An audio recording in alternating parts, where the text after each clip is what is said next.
Going, boom, you're live. See? Wow. It's like muscle memory. You remember how to do that. I know it's been a while. It's been a It while, has but here we are. been a long while. Everybody takes a break in the summer, so everyone can just shut up right now.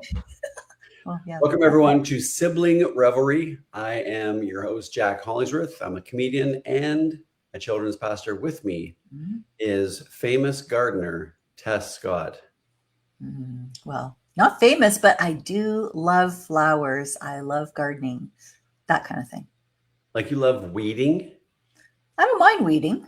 There's something kind of satisfying about pulling out weeds. I don't know, making it look better. Yeah. Yeah, I don't I mind.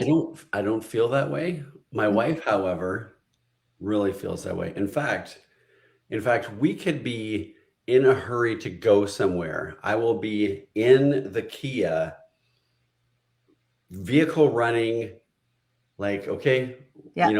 we got to leave. And she comes down the driveway, stops, puts her stuff down, and starts pulling weeds out of the driveway. Well, she just saw them. That's And I don't want to honk my horn at my wife, good. Yeah. That's why but you're still married. but I might throw a rock at her. Like that. Not Okay, good. what are you doing? It's so addictive. This is so addictive. See, You because it just want to feels so pull. You just want to pull weeds. It feels so good. I was actually, speaking of pulling weeds, I was thinking this week about, in my garden, I have some milkweeds growing and they're quite tall now, actually. And I have them because butterflies love them. They lay little eggs and caterpillars, and, I'm kind of crazy about that kind of thing. But I was thinking about when we were kids and how dad had us pull milkweed out of the fields because they're a weed, Yeah, milkweed. It's right in the name. it's I right in mean, the name. You can't get around that. no, you can't. He would be disappointed in me, I feel like, if he knew that I was growing milkweed on purpose. You know what? I think in his later years, Dad kind of reversed his opinion on a lot of things. He might be pro milkweed now, because I remember him being like, only buy domestic vehicles, right? Okay. Don't buy a Toyota or a Honda. That's a foreign vehicle. And once we got married, he said, "Yeah, I don't think I support that anymore." He said, like, they're called imports, but the factory is right here in Canada. So, and and let's face it, I think there's some better quality, in some of the imports than in some of the domestics. So I think, yeah, I think that's okay now. It's nice to know that you can change your mind, It is. right? I Yes. mean, It yeah, only took 60 years. it only took 60 years. There you go. Well, today we're going to talk about things that bring you back in time. Actually, smells, Oh, I scents. thought you were going to talk about time machines No, that's because a different episode. Different episode. I'm looking forward to that one. Okay. Today is scents that bring you back in time. So, can you name something that when you smell it, instantly it takes you back in time? Describe that again. You wish.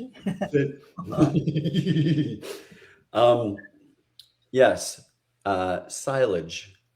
Oh, yeah, silage. I was trying to think of the word of that last night when I was thinking about this show. I thought about chop. We called Yeah. chop, which was, I don't know, cow food chopped up that went into a burlap bag. Cow food. Cow food. It's corn. Chop is corn and molasses and some other things, and it's all, I never knew. yeah. So, what is silage? If you are So from the city, silage is where you take a combine into a cornfield, and sometimes a combine will just take the cobs off, okay, but this guy is going to go into the cornfield and take the whole corn plant and yeah, chop it up into little bits. Okay, so it's the corn kernels, it's the corn stalk, chop it up into little bits, and then you blow it up into a silo, big round tower, say silo, root word. Say root word. right? And in the silo is the silage. And then through the winter, there's an auger at the bottom, and you turn the auger on, and it feeds the cattle in the winter. And silage is delicious for cattle. They love corn, so helps them put on a lot of weight and then we eat them. Right. Yeah, it's a great cycle. So that reminds you, that takes you back to where? What period of So life? that takes me back to the feedlot that we had. And so in the winter, Dad would say there's an auger at the top, on top of the silage, and it goes around in a circle and it blows, basically carves up a layer of silage, blows it down the silo, and then another auger shoots it out. So my dad, and I'm like 10 years old, my dad would say, okay, if you ever hear me holler, I'm going to climb up the silo, and I'm going to be inside with the auger that is grinding all the food. If you ever hear me holler, you turn that auger off right away, because it means that I'm being eaten by the auger. Yeah. Can you? I don't think that's a good memory. There's a lot of stuff on my shoulders right now. And you're 10, and you're probably thinking about some other things. You spend your time just staring at the stop button. And one time he tested me. One time he hollered, "Shut it off!" And shut it off right away. "Are you okay, Dad?" Like, "Yeah, I was just testing you." You passed? I passed. Yeah, almost passed out. Yeah, I almost passed out. What about you? I was thinking about the smell of petunias, the flower petunias, because Grandma had them all beside the sidewalk leading up to her house. And the smell was so strong. And it was nice. It was better than the scary silage smell, I guess. But I remember as a kid, we were there a lot. So it's like a really happy smell of petunias. Yeah. Okay. All right. We're gonna stay on the farm theme. Okay. I can identify animals by the smell of their manure. This show is not what I thought it was going to be. So, okay. So if we're driving somewhere, yeah, and someone's, farmer spreading manure, I can say, "Oh, that's definitely bird." Can't tell between chicken and turkey, but that's definitely one of those birds. Or that's pig, or that's cow. And that reminds me, of course, of our farm. So tell me you're from a farm without telling me you're from a farm, right? All you have to say is I can name an animal by the smell of their poop. Wow, you have talents that the whole world didn't even know about. No, and you know what? You put it on a resume and no one comments on it. You're a multifaceted man. I am. I'm deep. It just never stops. That's right. That's right. That's amazing. So those smells, like if you just take you back to being a kid also, I suppose. Oh, yeah. Mm-hmm. Yeah. What about the smell of Vicks? Vicks VapoRub. Vicks VapoRub cured everything, according to my grandmother. Yes. Like, didn't your son Jesse once say that he skinned his knee and grandma put Vicks VapoRub on it? Yeah, Brandon. Yeah, she was babysitting. Oh, Brandon. He was staying there, and I came, and she said, "Yeah, oh, Brandon fell and skinned his knee, but don't worry, I put some Vicks on. It'll be fine." Can you imagine how much that would have hurt? Oh my word! Yeah, it does. It reminds me of her. Vicks was a good. Yeah. Yeah. Okay. How about the smell of fresh baked bread? What does that remind you of? The buns that Mom used to make. Oh yeah. She had this great recipe for buns, and I mean, it must have been a lot of work because we didn't get them a lot. But man, I remember coming in the house and smelling that and thinking, it's gonna get bread. Yeah. Yeah, that's nice. That's a good feeling. Mm-hmm. Yeah. Think of something that your kids would have never smelled that you've smelled, or even that generation of people. I was thinking about when we made copies at school with that big copier with the big drum, right? And then did you ever smell the paper afterwards? Yeah. Oh, yeah. Remember that smell? That smell would remind me that I'm like 10 years old, I think. That was, I don't know what it was about it, but Okay, how about this? You're in the front room and you pull out an LP, and a vinyl record has a very specific smell, or even at grandma and grandpa's house, because they had the huge high fidelity stereo. hi-fi. Yeah. You pull it out and you can smell it's like vinyl and a little bit of dust, Yeah. but like it's a delicious smell. So Virginia says her mom made bread on Wednesdays. So the smell of bread reminds her of Wednesdays. Yeah. So where was her mom when I was hungry for bread? I don't know. I'm not sure. Our friend Kelly in the Facebook group said that popcorn on the stove, homemade popcorn. I guess all popcorn's homemade, but anyway, popcorn on the stove, the way we used to pop it, not in the microwave, not an air popper. That's a good memory. What about Jiffy Pop? Jiffy Pop. I wished we had Jiffy Pop. That looked so fun. I think Jiffy Pop was an event. Right? Everyone's standing around, all happy, standing around the stove and the commercials, with this thing, and it's like getting bigger and bigger and bigger. Absolutely. Yeah. But the thing about popcorn at our house was if you were making popcorn, something was happening. Yeah. Right? Like we're all going to play King Oil. Yeah. Or we're all going to watch the Dukes of Hazzard. Right? It's a Thursday night or a Friday night or a Saturday. I remember you went to the library and got some movies. Oh, yeah. Like the Super 8, old kind of. Yeah. Set up the projector. Yeah. And Mom said, okay, Teresa's going to have a movie night. So everyone sit down. We're going to make popcorn. And man, that was fun. Yeah. I think the foods, or the smells make you think about the memories of the fun things or scary things if it's silage. But it brings back memories one way or the other, right? The smells. Yep. What about the smell of erasers? Did you ever smell your eraser at school? Like, especially in September when it was new? When I was in grade 1, Willie McAmoyle was new to the class. And you remember your desk had that little trough at the very top of it for setting your pencil in? Yes.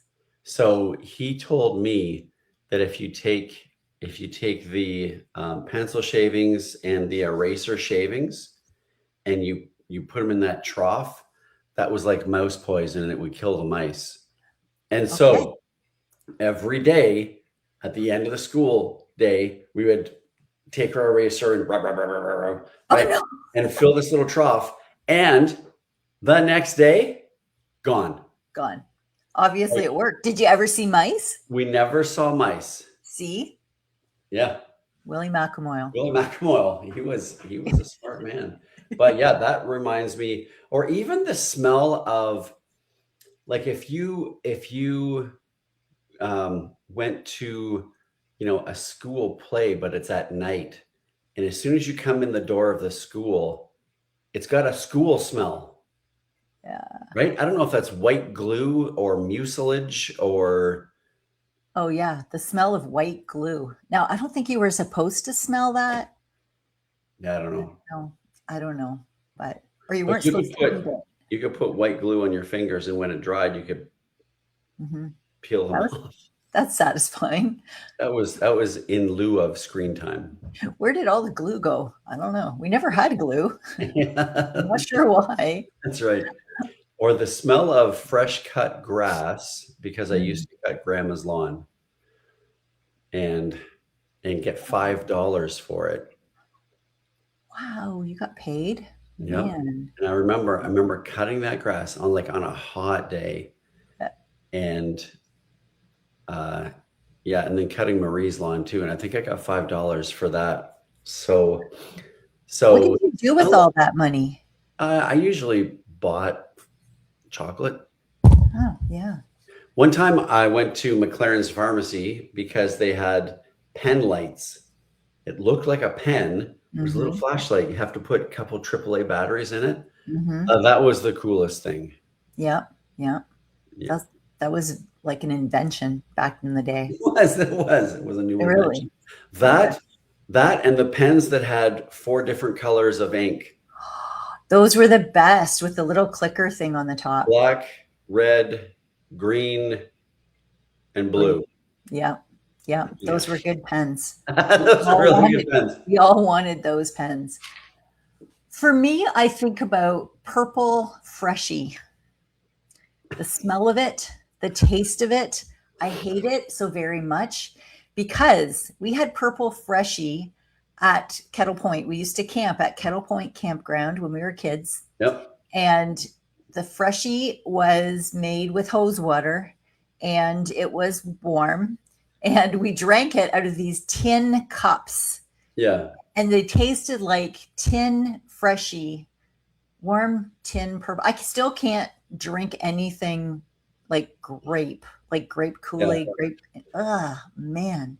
I mean, look at explain the concept of Kool-Aid, right? Like you're going to get a little packet called flavor crystals, right? So blue raspberry, you're going to put that in a pitcher.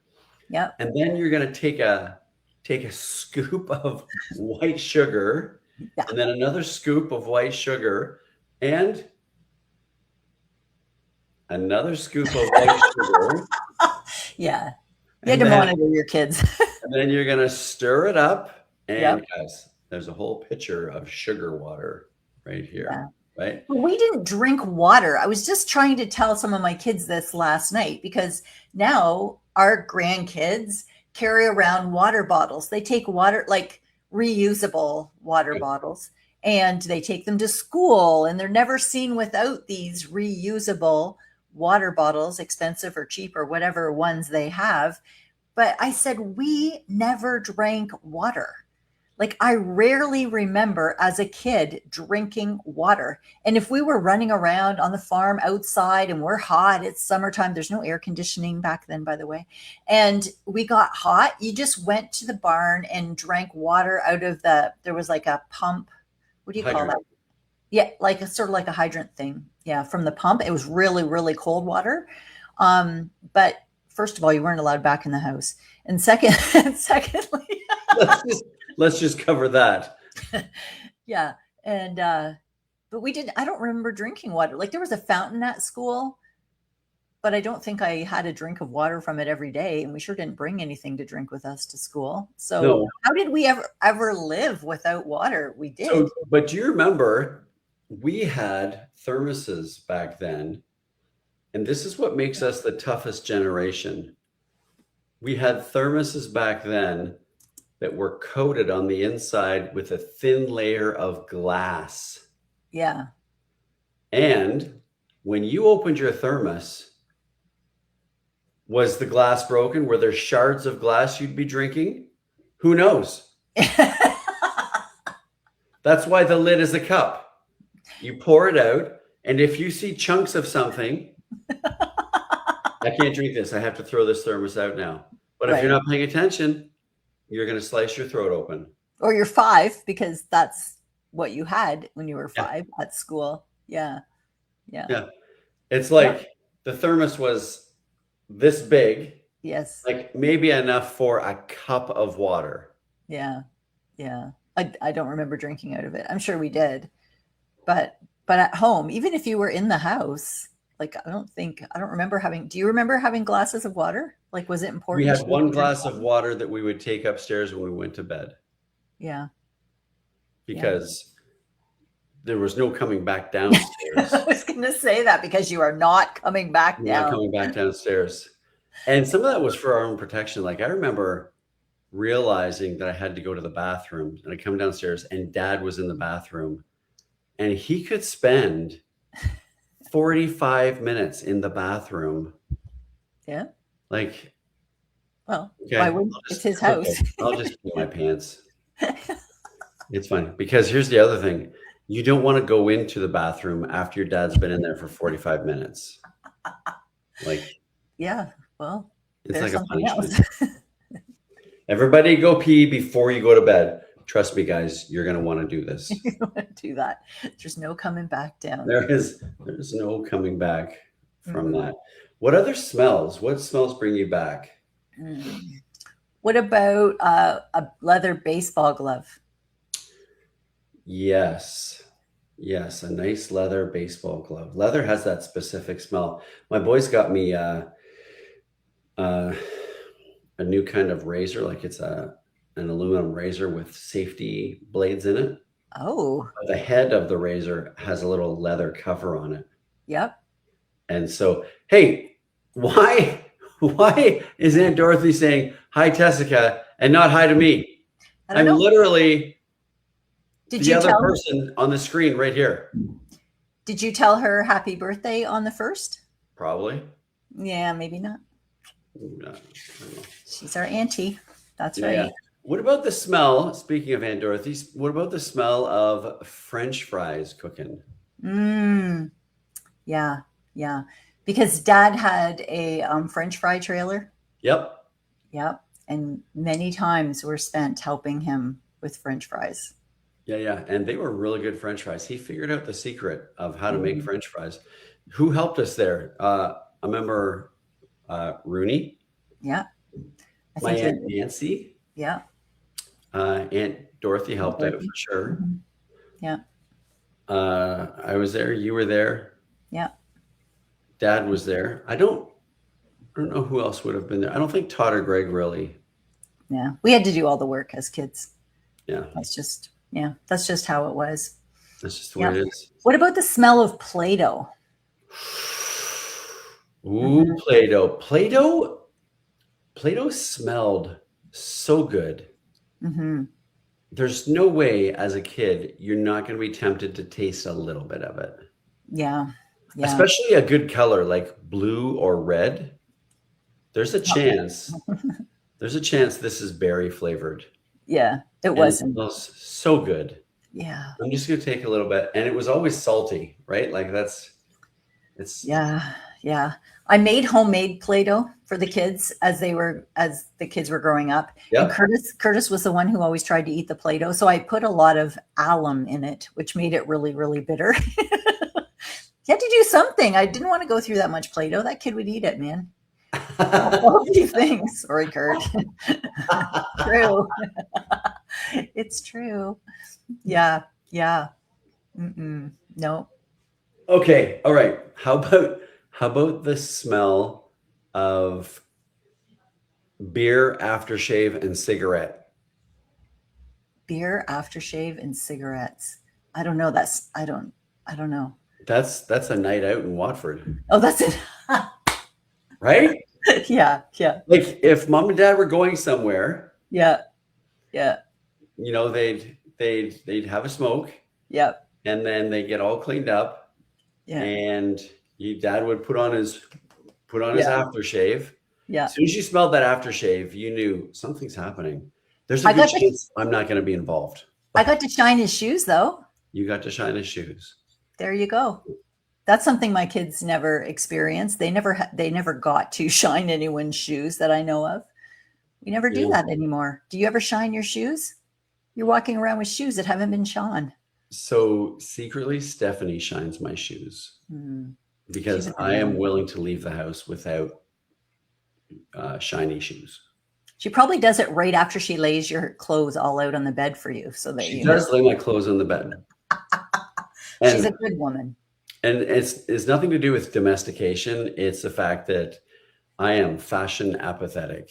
And so she just is tired of having to make excuses for me. Now, ironically, her sister tells me what to wear.